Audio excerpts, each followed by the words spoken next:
Bonjour mesdames et messieurs, je m'appelle Fifi, je suis votre guide qui va vous accompagner au temple de Borobudur.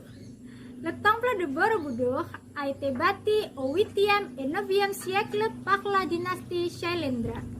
C'est un des plus grands monuments bouddhiques du monde qui se trouve dans la vallée de Kedu, au centre de l'île de Java en Indonésie. La durée de la visite sera 2 heures et pour visiter, il faut acheter un billet d'entrée qui coûte 20 €. La visite commence par le côté du nord-est.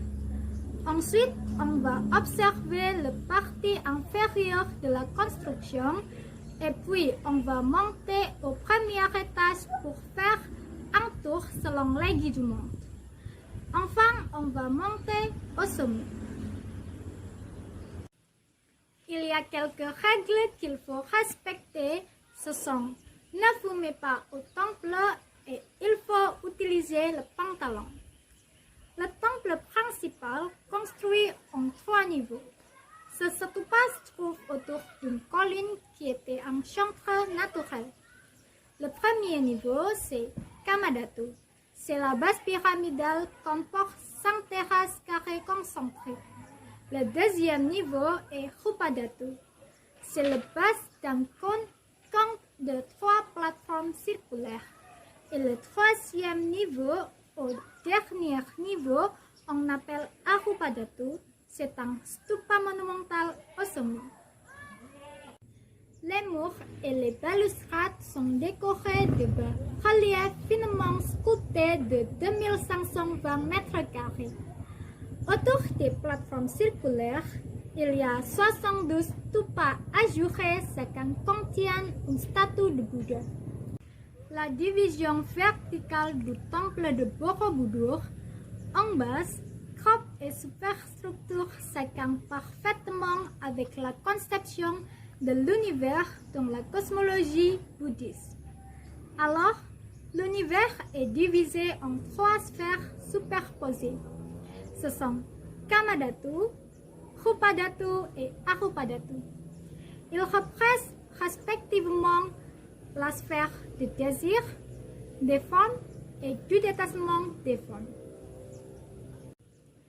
La sphère du désir, dans cette étape, nous sommes esclaves de nos désirs. La sphère des formes, nous abandonnons de nos désirs, mais on reste assujetti au nom et à la forme. Le dernier, la sphère du détachement du désir. Ici, il n'y a plus ni nom et ni forme.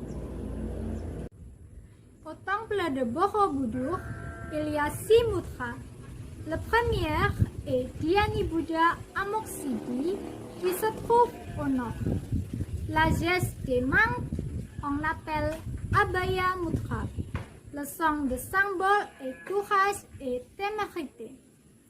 Le deuxième est Dhyani Buddha Amitabha qui se trouve à l'ouest. La geste des mains appelle Dhyana Mudra. Le son de symbole est concentration et méditation. Le troisième est Dhyani Buddha Aksobhya qui se trouve à l'est. La geste des mains appelle Bhumi Sparsa Mudra. Le son des symboles est appelé la terre de témoigner. Le quatrième est Dhyani Buddha Ratna Sambhava qui se trouve au sud. La geste des mains appelle Vara Mudra.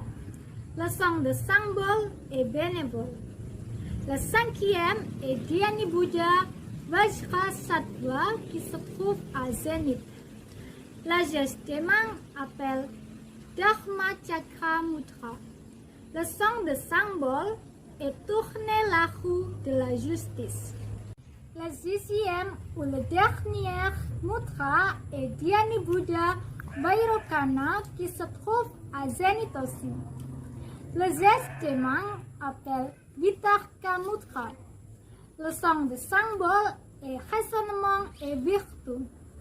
Je pense que c'est tout. Merci beaucoup et au revoir.